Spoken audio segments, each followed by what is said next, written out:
once you don't set that, kung maanda ni mo, kay murag, mo man ni ako, mo man ni among generation. Now, I really don't believe it's about generation. It's really about the foundation sa pulong sa Ginoo and how to act properly. Welcome to Unfiltered, where we dive deep into the unfiltered truths and raw realities of the human experience. Join us as we explore the highs, the lows, and everything in between, embracing the messy, beautiful chaos that is life. So grab a seat, open your heart, and let's navigate this unfiltered journey together.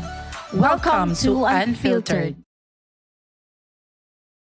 Now, Pastora, there are certain there are certain areas nga kanang gusto nako hisgutan nato as we set boundaries.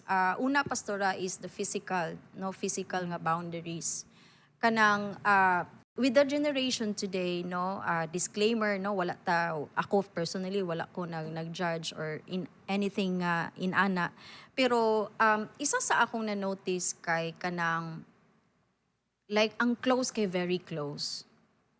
No, like kanang how would you kanang ikaw, Pastora, what's your view on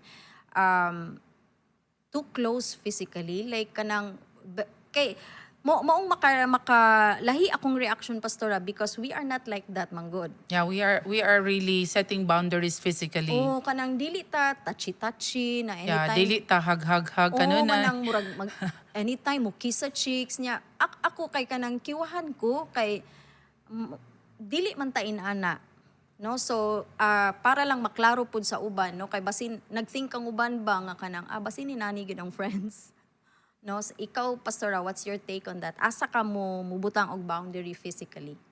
With regards to friendship, usually ang dapat bantayan gyud is kaning physical nga boundaries, no? Gusto lang ako i-take note ang Proverbs 25, CEV, don't visit friends too often or they will get tired of it and start hating you. Now, between friends, kanang it's too much. For me, that's my opinion. Na it is too much when you are very touchy, you always hug each other and clingy and physically kanang dikit kay ka, puro mo babae, for example, it's too much. Because sa pananaw sa uban, mura mo o girlfriends, kanang mura mo o lesbian na mag-uyab mong duha. Mao gyud na siya ang take sa bisan kinsang mo tan-aw.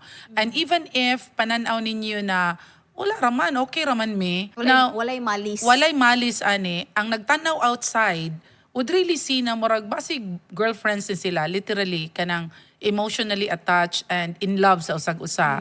Because kung friends lang yun mo, like best friends, you don't do that. You hug when you greet each other, but not like hug and touch and cling on each other when you sit together.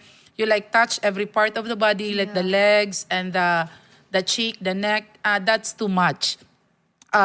It would look like you're having a relationship, literally, not just friendship, but you're in love, kanang emotionally attached. And it doesn't look good in the eyes of God and in the eyes of man. No, kay kung unsay naa sa imong heart, mugawas mo na sa imong mouth, mugawas mo na sa imo ang actions. And sa mga lalaki sad, the same thing, no? Like when mga lalaki mo and then you touch kanang body parts, like kanang lahi nga touch ba, no? Kanang dili bitaw, too much bitaw nga touch, no? So it would look like unsa ni sila kanang manag-uyab ni silang duha nga lalaki ana. And it's really, I know today LGBT is being open and accepted, but we definitely understand that the word of God is very clear.